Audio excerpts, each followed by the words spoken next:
Adam and Scott, good to be here with you. Thanks for having us. Nice to be here.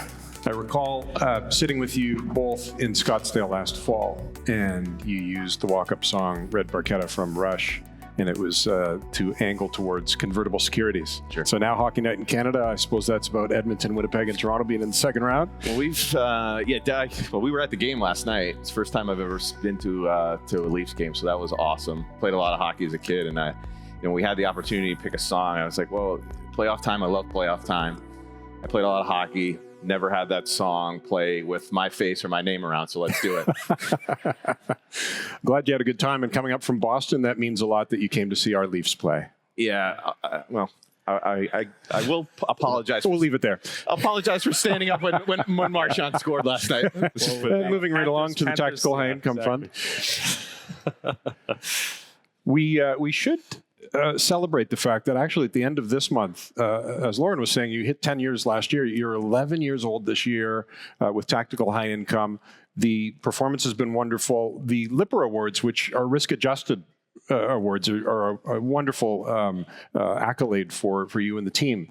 Tell us about Tactical High Income. It's obviously done very well. Some can be afraid when they hear tactical. Tell us about the structure and why Tactical High Income Fund exists. Yeah, no, thank you very much, and great to be here again to talk about the fund and what opportunities we're seeing out there as well. So yeah, it is really hard to believe it's 11 years, and we're going to have our 10-year anniversary in the United States. In the United States, the same fund is called the Fidelity MultiAsset Income Fund. And really, this is it's an income solution. It's a flexible mandate to invest across the full spectrum of income-oriented asset classes, and that could be from treasury bonds on one end to dividend-paying stocks on the other end, and everything in the middle. And everything in the middle is really important because we're talking about high-yield bonds, convertible bonds, preferred shares, emerging market debt, real estate income, investment-grade corporates, direct lending in the States, at least for now, floating-rate loans. Anything with income anywhere in the world. And that's really important because when you look over multiple decades, all these asset classes, they take turns as the best and worst performing asset class in any given year. And the difference between the best and worst performing asset class can be up to 4,400 basis points. I mean, 2020 was a great example. Convertible bonds were, 1.5 times the return of S&P 500 stocks. So the key point is that if one is not looking at these asset classes on a regular and consistent basis, you're not capturing these tools to capture premium yield, to capture equity-like returns with less volatility and less equities, doing more with less, we like to call it. And then also tools to preserve capital as well, because like I was saying, the market just has a tendency to rightly or wrongly price in where the interest rates are going to go, where is inflation going to go, what's the political environment like, what's the geopolitical environment like. And then when the actual events actually occur, then they adjust the following year. So you'll actually see many of the worst performing asset classes in one year become the best performing asset class in the following year. So our job really is to not make predictions as to where things are going to go. We're always cognizant of where we are in the business cycle, and we're trying to figure out what the narrative is. But we're letting the opportunities come our way. And that's what's consistent. And us being able to capitalize on those opportunities, we'll talk about those today, is what makes us duplicable. And that's why if you look over this 11-year period, you'll notice that half of our return has come from income. If you take out the income, we're still beating our peer group. And, at the end of the day, what we're trying to do is be an alternative to a balance fund, any type of balance fund, a 30-70 fund, a 40-60 fund, a 50-50 fund, 60-40 fund. But we want to wiggle around the risk profile of a traditional 50-50 balanced benchmark. So 50% S&P 500, 50% investment grade. So when you look at our volatility versus the risk, it actually screens quite favorably to those categories, but even to other income or single asset class funds as well. So that's what makes it quite unique. Now, the other thing that's very different compared to other funds is that this is a bottom-up security selection. A focused fund. A good way to describe it would be it's the best ideas of Fidelity. So I'm an asset allocator with my other co-manager, Ford O'Neill, who's on this fund. In the United States, we manage a bunch of asset allocation funds. We have 16 or 17 different asset classes, and there we're allocating money to our internal Fidelity portfolio managers. We're meeting them with them all the time. This is separate from our fund, but it's very synergistic in the process. So from those discussions, we know what the best ideas are in real estate income and REITs, etc. That's how we found a lot of our best ideas. My co-managers, Ford O'Neill, Ramona Persaud as well, they come up with their best ideas. So I, as lead manager, take those as inputs. And Ramona on the equities and Ford on the fixed income, obviously. Exactly. And the actual asset allocation positioning might not always be exact to our other funds that we're managing, but they rhyme. So thematically, very, very similar profiles, but we're getting those best ideas. And that bottom-up security selection focus on this fund makes us very different from the other peers out there. It actually allows us to really capture a lot of that upside because of the best ideas. And what we're trying to do basically is just brick by brick, build out a portfolio that has a premium yield, where if bad news actually takes place, we're buying it at the right time, being liquidity providers. It actually becomes a natural volatility dampener if the bad news is priced in. But again, if we're buying bonds that have too much bad news priced in, if the bad news doesn't occur, then you get equity-like returns. And that's the secret sauce to this fund, among other things. How has the secret sauce evolved over 11 years? There were obviously fewer asset classes to choose from, probably not a lot fewer, but there were fewer when you created this in 11 years ago. And that, what's it look like today relatively? Yeah, well, I think the biggest change we made was back in 2017, 18, where we have very wide guardrails, but we always say we can never have less than 30% in stocks. We can't have more than 60% in stocks. So over the full cycle, around 45% in stocks. So we'd be considered underweight equities through the full cycle. And there's only been 1 year, 2021, where we were overweight equities.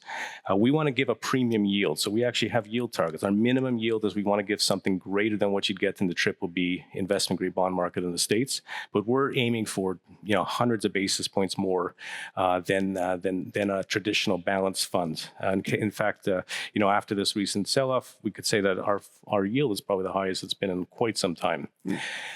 And then that means we can have 40 to 70% in bonds, but the mix of which is dependent on certain risk metrics. And so it's just basically making sure we have the proper matching of income to the amount of risk we're taking on. We'll talk about that today. That proper matching is so important because we want to have a high enough level of income to dampen the blow through these full cycles. Right. And that's one of the key things we've really put into place since 2017. Thank you. Scott, give us some perspective on maybe even a connection to what happened in 2018.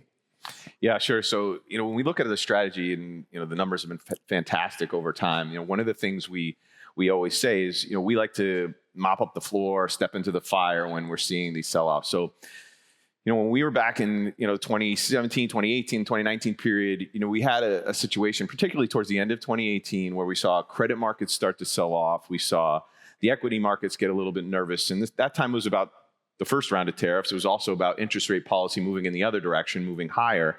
And as what sometimes can happen is, as we start to see the sell-off, we step in a little bit, and then, the markets kind of go down. But, our view is, with the research that we have, if we can get comfortable with the fundamental outlook, we'll increase our confidence in a name and continue to buy it even as the securities go down. But ultimately, that period during that 2018 time was a little bit challenging for us, kind of similar to what we saw happen in kind of April and March. But 2019 set up to be a fantastic year for the strategy, because what I like to say is, and one of the great things about this strategy is that we don't, if something doesn't work in the portfolio or we need to make adjustments, it's fine, because we've got that full spectrum. And what I like to say is, during that 2018 period, we were kind of reloading, putting in new ideas, getting that yield up. And that's exactly what we've been doing in the strategy over the last month or so. Credit spreads have tightened back in pretty quickly and equity markets recovered. But during that period in April, we were going in, looking at these names, saying, what companies do we think are being penalized because the market is just selling off for tariffs? Let's reload. Let's find ideas that we know are going to be around, or companies that are going to be in good fundamental shape, regardless of what happens with the tariffs in the next 2 to 3 years. And that's where we were looking. And, that's part of it, having that confidence to step into the fires. But ultimately, through any market cycle, the key is, and Adam talked about this earlier, is having that proper matching of income to the amount of duration risk and equity risk that you're taking on in the portfolio. If you can do that and have this income buffer, you can withstand a lot of different environments, which the long-term track record of this portfolio shows. So that's one key component.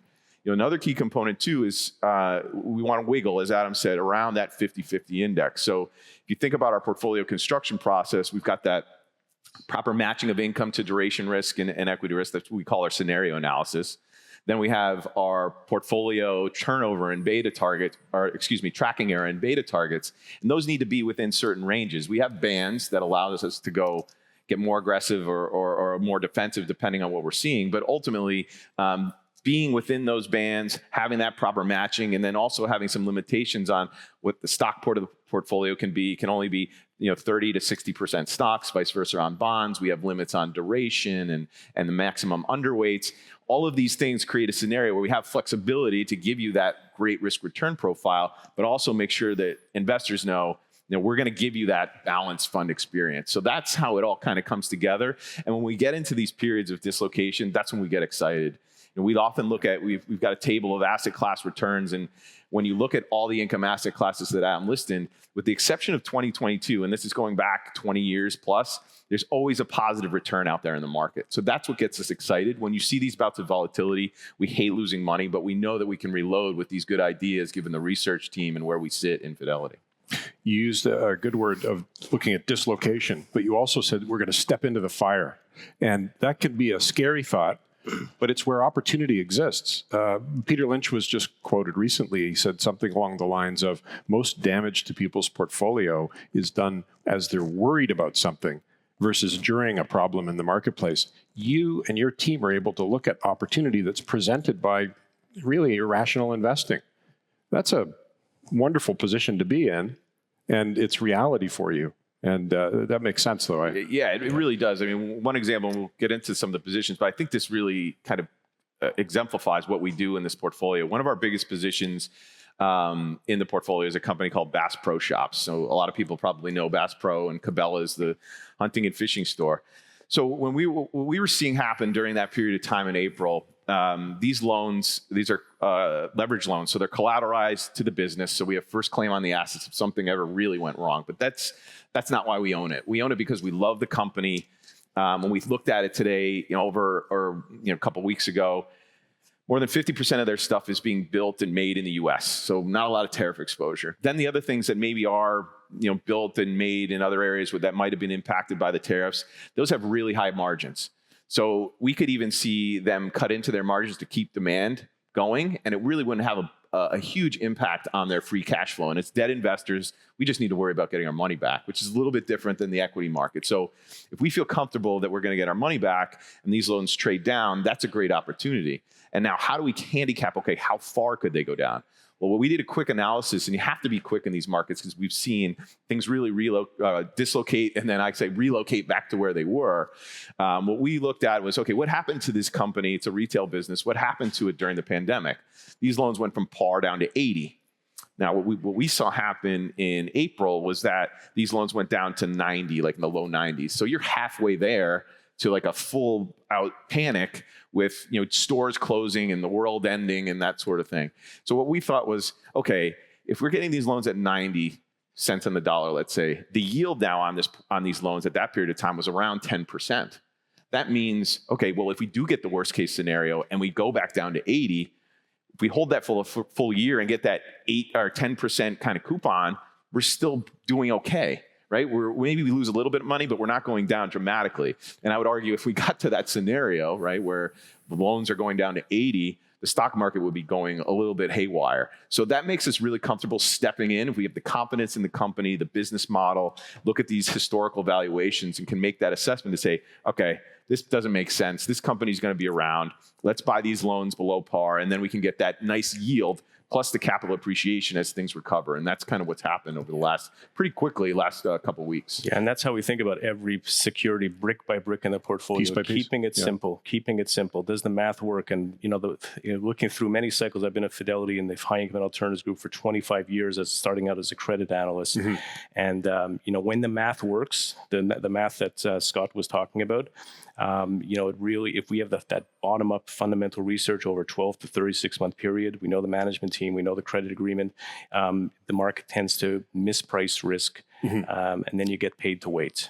Some may think because it's tactical high income, you're located in Merrimack, which is where the fixed income team is, but you're in Boston instead, and you have access anytime you need it to the 14th floor where all the company meetings happen.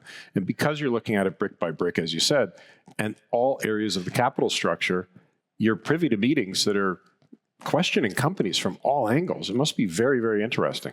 Yeah, I mean, it's terrific we're like you said, we're in Boston. We're on the 12th floor, the High Income Alternatives Group. Have around more than $100 billion of assets in our group across the full spectrum of income-oriented asset classes. What is it, 20-something analysts? 25 plus analysts that are looking for the sweet spot in a capital structure. Right. That's how I was trained as an analyst.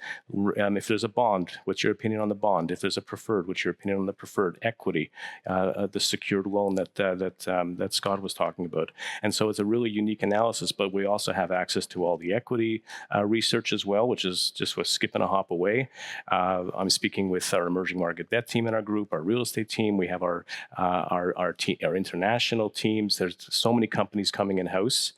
And, for us, we have relationships with our management team. Just in this recent correction, we probably spoke to, all 10, either spoke or went to visit all of our top 10 holdings, speaking to our top 20 holdings, and that's how you gain conviction in these periods of volatility as well. And that's sort of what we walked away with during this down cycle.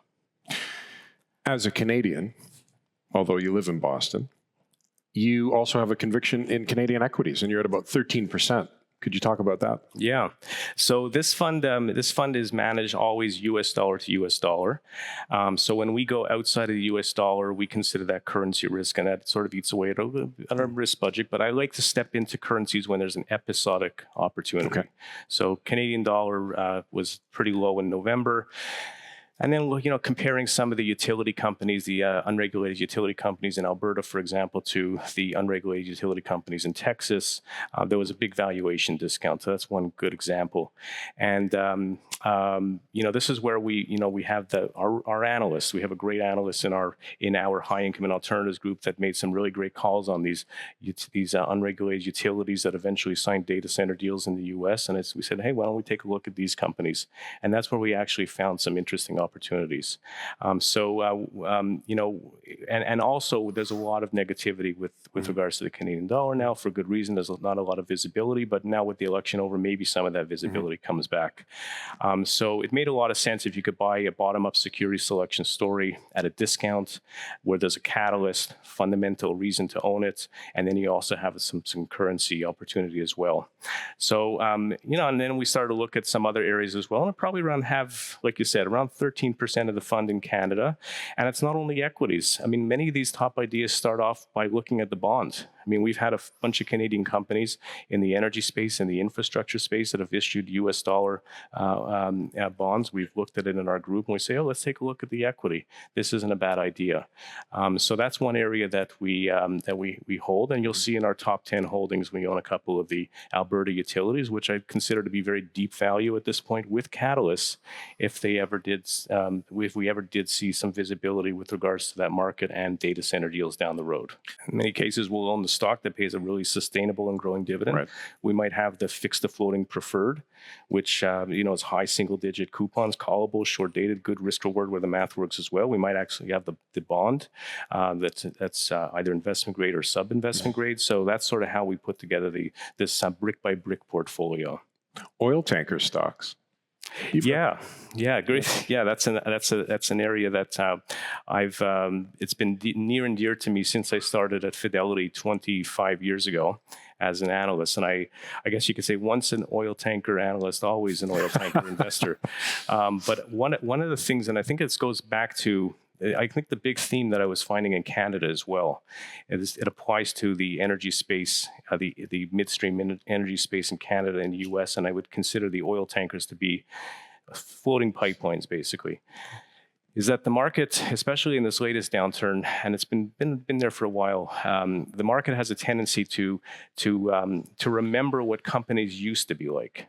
And in the case of the oil tankers, and you could say the same thing about what master limited partnerships used to be like in the United States. These companies have paid down their debt. They've improved their business model, their revenue stream. The revenues become more sustainable, contractual. Their free cash flow break even below the cycle trough. Their free cash flow yields are expanding. Yet the market remembers them as overly over-levered and boom bust. And that's an opportunity for us, because when the market misprices equities, and I guess it also falls into the credit spreads as well of these companies, it could take years for these companies, for the multiple to expand. In other words, those asset classes can be one of the best performing asset classes for many years as the market figures it out eventually. And I put the oil tankers, there's 2 oil tankers that are in our top 10 holdings. One is DHT Tankers in particular, has been in the fund for forever. Wow. This is a company that we know the management team. They basically own very large crude carriers. They have counterparty risk with the oil majors only. They basically paid down all their debt to below scrap value. Their free cash flow break evens below the cycle trough. They have no capital expenditures. They don't pay cash taxes. Their interest expense is low. So their free cash flow is, they pay out 100% of their income as dividends.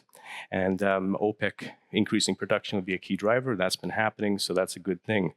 But the multiple is trading at a discount to the asset value. So deep value, catalyst.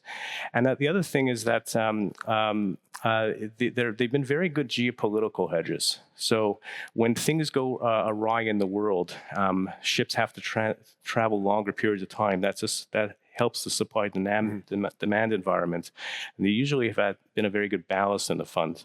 But I think what's mispriced with these names especially is that if there's peace in the world, that is actually going to be a very big benefit as well for these companies, because right now, I think it's around 13 or 14% of the world fleet are very, very aged tankers that are operating in they call it the shadow market, and those would actually be retired. So the supply-demand environment would get a very big boost, and so that's what I think is somewhat mispriced in the markets. In the meantime, you get paid nice dividends. Do you know more about oil tankers than anybody at Fidelity? It's a lonely space. But if you look at the one thing that's sort of interesting, I like to enlighten people. If you look at oil tankers in that name in particular, and you take into account the cumulative return over multiple years, it's an interesting stat when you compare it to the equity markets as well as most energy sectors. So it has been the right place to be over many years. I like the way you said it provided good ballast for the fund as well. That was a good pun. Scott, leveraged loans and high yield bonds. Right. So I talked a little bit about loans a second ago, but that was an area where we started to add to the portfolio during that period of dislocation. And when we think about one of the things I said earlier is having that proper matching of income to the amount of duration risk. And even coming into the sell-off that we saw happen at the beginning of April, we could find really interesting opportunities when we aggregated our portfolio up and looked at the high-yield bond piece and the loan piece, or all the credit, I'll just call it. And I'll go down a little bit of the bond nerd math here, but I think it's helpful because folks can understand like how we're thinking about it and why we like having right now roughly 27% of the portfolio in sub-investment grade credit. So when we look at our portfolio, we look at it, it's got roughly around an 8.5%, 9% yield on our high yield bonds and our loans, and a duration of about 2 years, right? So if we think about the bond math with duration, that means if interest rates or credit spreads go higher, that means we lose money on the principal. So when we look at that today at a 2-year duration, if interest rates or credit spreads went up 400 basis points, right? So that's a scenario where credit spreads actually would get to what I would call crisis levels, right? 700 basis points. That's typically a crisis period for high yield bonds. Even if we got to that level, that would be a 8% decline in the principal. What's the yield on these instruments? Almost 9%. So again, that's a scenario where we're still potentially making money or not losing a lot. And I'd argue again that if credit spreads widen to that crisis level, then we would be in a situation where equity markets would be selling off, right? So that's how we get there and get comfortable with those positions. Some of the other examples of things that we were looking at were there's a lot of loans and high yield bonds that are at the higher quality spectrum of those markets. So those are rated typically BB, BB+. Some might be BB and BBB, cross-rated. But a lot of those bonds and loans don't trade below par. And when you get opportunities to pick them up, you jump at them. And Adam and I were joking when we were in Calgary. There's a company that does funeral services, right? That's its main business. It barely ever trades below par. We saw those bonds drop a couple points, and we're sitting there thinking, well, there's no tariff exposure to funeral services. If anything, this volatility is going to create more business for them with people potentially, having all stressed out. So why not? We should be buying this. And there we go. We added it into the portfolio. Jumping into the fire. Exactly. So, you have this long-term view, right? You can get comfortable with these crazy things that happen in the market. And that's the benefit of having folks like Adam and other analysts who know these companies for years and years and years, understand the intricacies of their businesses, and know that, hey, if there's a drop in these bonds, we should be buying. And we had a list from our analyst team. We went through, I think we had an analyst meeting right around that period of time. I remember logging into it when we were away and out of the office, and they were basically just going through the bonds. Here are the high quality bonds that never trade and loans that never trade below par. These are the ones that we should be picking up. Because then at the time, trading at 6% yield, a lower duration, but then you can get that 2-point, 3-point potential capital appreciation if the market kind of readjusts and recovers. And then that's when you start getting equity-like returns without taking on the equity risk. And that's what we're always trying to look for. That's doing more with less, more equity-like return with less equities and less volatility. And I can't remember if I had mentioned it when I was talking about the philosophy of the fund, but the majority of all those decades that I was telling you about where the asset classes take turns as best and worst, it's been something other than S&P 500 stocks and investment-grade bonds that have been the best performing. So, being able to have that list and knowing where things trade at and having a fundamental opinion on these bonds and these companies is so valuable because, like Scott said, these credit markets adjust very, very quickly. And that's having all these the boots on the ground and having that list is very, very value added. The other thing I would say, just one more thing on that, and credit spreads have been something that we've watched really closely, not just the spreads, but the underlying dynamics of the market. And even through all this period of heightened volatility, we never really saw credit spreads get above 500 basis points. And that's really a signal to say, again, and I mentioned this earlier, credit investors need to get their money back, right? Valuations and earnings growth can impact the equity market a lot more than it does the bond market. And so, when we looked at credit spreads during the the peak of that volatility, they never got to kind of that 500 level.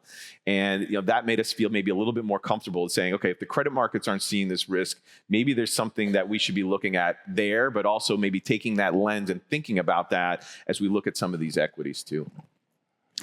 Adam, you're also an expert on convertible securities. Tell us when did that happen, and tell us about that asset class today, please. Thank you. We like to call convertible securities the secret sauce in the fund. And so, back in 2001, when I was an analyst, I rated my first convertible bond. I put an opinion on the first convertible bond, and it really interested me, and I've been investing and following the convertible market for that many years. What's really interesting about the convertible bond market is that it's very similar to the profile that we have in this fund, except it's very tied to growth. That market is very tied to mid cap and large cap technology and healthcare and growth companies. Whereas the risk profile has been great. That proper matching of income to the amount of risk taking on. So that's sort of one of the reasons why we wanted to put together this fund. Is that we like to call this convertibles 2.0 because we can build the same profile. That proper matching of income to the amount of risk taken on, upside capture, downside protection, but without having to only investing in convertibles. But we look at convertibles as an opportunity. Number one, give you an example, 2020, there were 100 new deals. Companies came to the market to shore up their balance sheets. And we were looking at those deals. If it was an overweight in our convertible securities fund in the States, we'd find if the best ideas would find their way into this fund.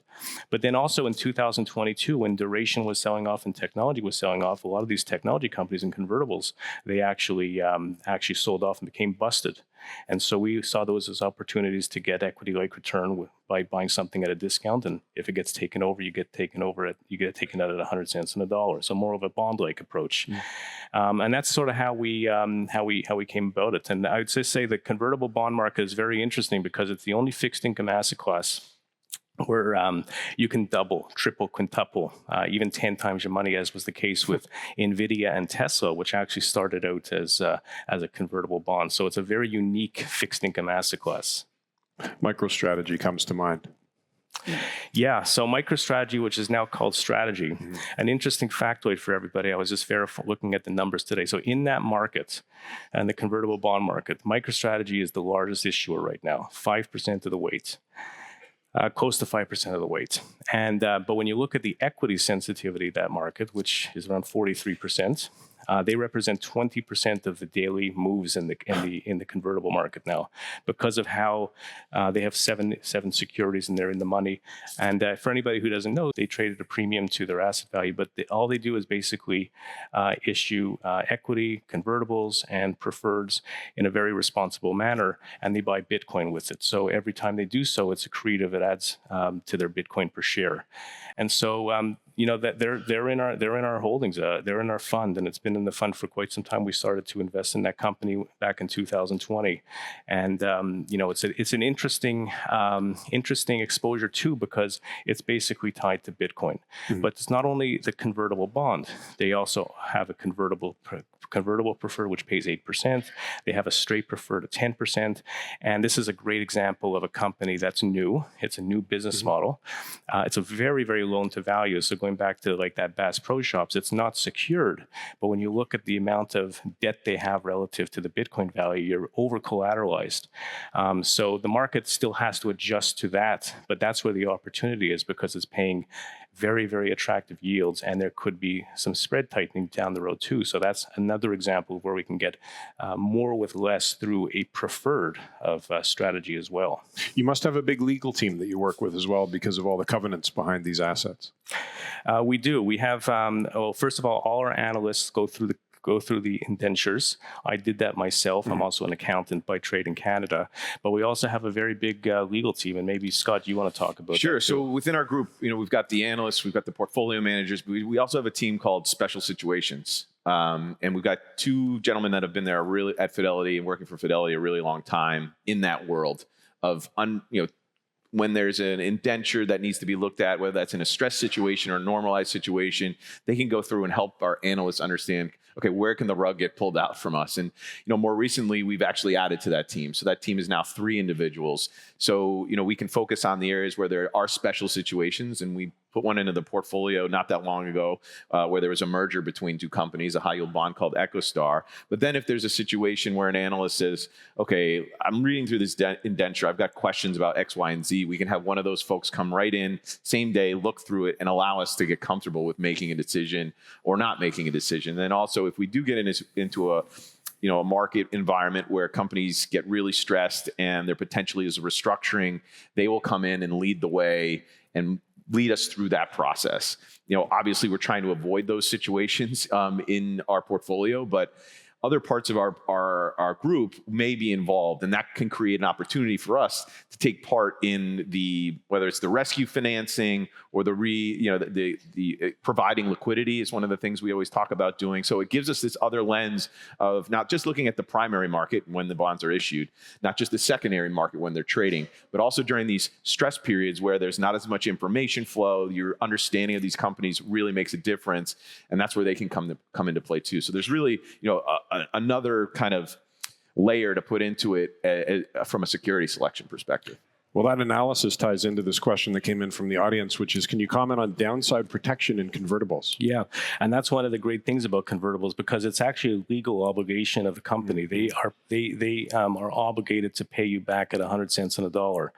And every convertible starts off with an equity sensitivity. You get a coupon, you're promised to be paid back at the end at 100 cents on a dollar, but you get a little bit of an equity kicker.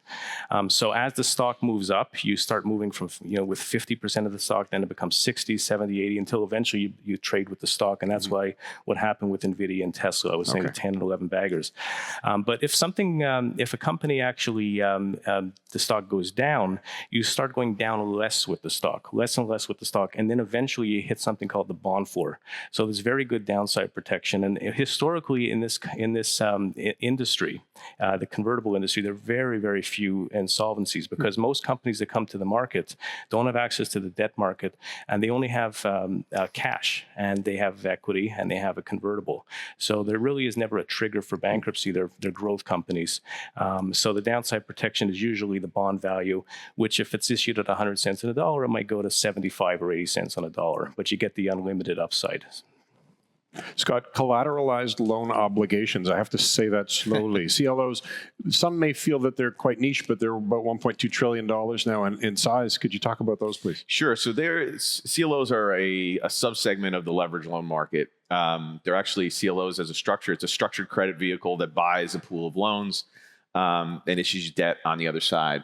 Right. So we're purchasing the debt of those of those CLOs.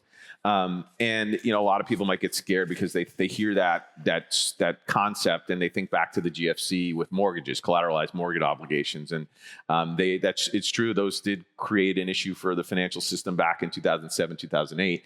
But these are very different structures in that the loans within the portfolio, they are managed. At Fidelity, we issue CLOs. So we have our regular floating rate high income fund. We also issue CLOs for other investors. So we have a good idea of how these markets work and what the risks are. I would say the liquidity profile of a CLO is less than that of a regular loan, but you get paid around 200 basis points more because of that liquidity risk and the structure. And if we just put a little piece of that in the portfolio, you start to get BB rated, BBB rated CLOs that yield in the 10% range, where the average loan is probably closer to 8%. So if we put a little piece of the portfolio of that in the portfolio, 10%, that makes us, that's a nice way to add a couple basis points. And when we go back, we were talking about the downside protection and convertibles. When you go over the life of the CLO market, and you can go all the way back to before the GFC, through the GFC, you can put the amount of defaults on one hand for a CLO bond. So the structures are meant to protect the underlying investors. The liquidity might be not as great as a high yield bond or a leveraged loan, but you've got better protection structurally given the risk and default metrics that we've seen historically. And you're just paying up, you get that premium for the lack of liquidity. And again, we're not putting 10, 20% of this in the portfolio, 50 basis points, 100 basis points maybe. That just allows us to add just a little bit of yield. And anytime we can add to that downside protection, we're going to do it. And we've got a woman, her name is Michelle Liu, who came to Fidelity a couple summers ago. She came from KKR, well-known credit shop, ran their whole CLO book. And she's the one meeting with the CLO managers, picking out which deals make sense. Where should we make swaps? We were on a call with her 2 days ago before we came here, where she was going through our CLO holdings and saying, okay, this one maybe has a little bit too much triple C's in its portfolio. This one doesn't, but it's trading at the same valuation. Let's make these swaps. So, we can manage it in an effective way, but ultimately it adds to the yield, and we're always about that. Great. Adam, just quickly on emerging market debt, in particular Brazil. Mm-hmm. Yeah, so we in our group, the High Income Alternatives Group, we have an emerging market debt team, a very seasoned, multi-decade debt team, a lot of analysts, and this is one of those asset classes that I was telling you about that Ford O'Neill and I allocate to. And there's also we have an analyst that focuses on Brazil, and we also have somebody in Merrimack who I speak to as well, so we get two opinions. Brazil is very interesting because the emerging market debt is the area that I'm referring to. Today they raised the rates to 14.75%. Over there. So the central bank has a lot of credibility right now. That's the great thing that's about that story right now. But there's also concern about the fiscal. That's the issue. But when you look at the inflation rate there, it's only a little bit above where it is in the States. It's probably closer to 3.5%, 4%. So 14.75% policy rate versus close to 4% inflation. That's like almost 9-10% real yields. Compare that to the U.S., 2-ish or so. That's a very big number. So there's a lot of concern about the fiscal. There'll be an election there down the road, and we'll see which way that goes. But this is a great example of an area that has a lot of bad news priced into the real yield, where you can get double-digit yields in local currency. And like the Canada example, that currency was also at an all-time low in November. So it was around the same time that I started to look at it. It's actually been one of the best parts of the portfolio year to date, the emerging market debt. Wow. And, if things work out, you're being paid to wait, but if things work out, that would be favorable to those bonds. That's another example of where one could expect to see possibly, if the math works like it should, an equity-like return without having to invest in the equity. Very interesting. In this discussion today, we've unpacked a lot of esoteric sounding asset classes and some more comfortable and understood from people. It's all managed from within. All that information, all the resources and the experts are within Fidelity. That's correct? 100%. Yeah. And yet you've talked about it in relation to a balanced fund. And you're a multiple Lipper Award winner with risk-adjusted returns being favored. And so it's pretty amazing the risk controls that are in place and the caution behind all of this, but the fact that you can take opportunity where others are running. Could you talk about, Adam, where does this fit in a portfolio? Why don't I pass this on? Scott always has a better answer than me as well, or more concise in the 3 minutes that we have. That's a bit of pressure, Scott. Yeah. All right. So we got 2 minutes now. So, I use this strategy. I own a lot of this strategy in the States. Almost all of my kids' education money is in this strategy. So I agree, set it and forget it compounder. It can be a core position. But if you think about the other underlying pieces of the portfolio, we talked about them, right? Convertibles, high yield, loans, CLOs, preferreds, even some of these different equities, can give you exposure to these plus sectors. And what I've found over the last few years is that's really hard to time when to invest in these plus sectors.